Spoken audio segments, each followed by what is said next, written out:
In today's video, I'm going to teach you how to add languages for your WordPress website.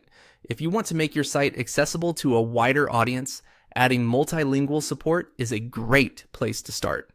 In this walkthrough, we'll use the Weglot plugin on WordPress.com to begin setting that up. I'll guide you through the exact process shown on screen so you can follow along confidently.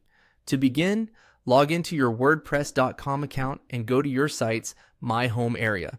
This is the main dashboard where you can manage your website and access key settings and tools. If you're working on more than one site, just make sure you've selected the correct one before continuing. Once you're in the dashboard, look for the plugins section and click on it. This is where you can browse, install, and manage plugins that add extra functionality to your site.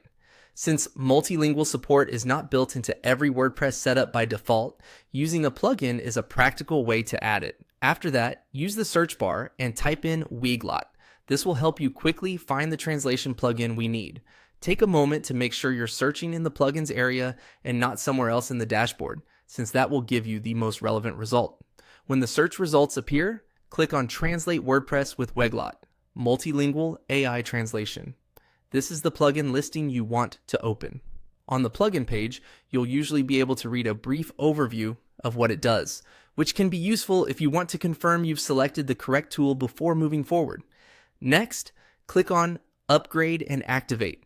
This step installs the plugin and enables it on your website so it can be used. Depending on your current WordPress.com plan, you may be prompted to upgrade before plugin installation is allowed.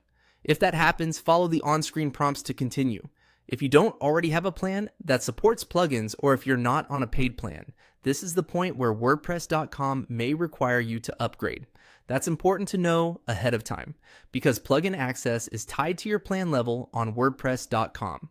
If you see that message, review the available plan options and choose the one that gives you plugin support.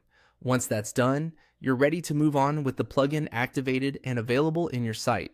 From here, you'll be in a good position to continue configuring your website's language options.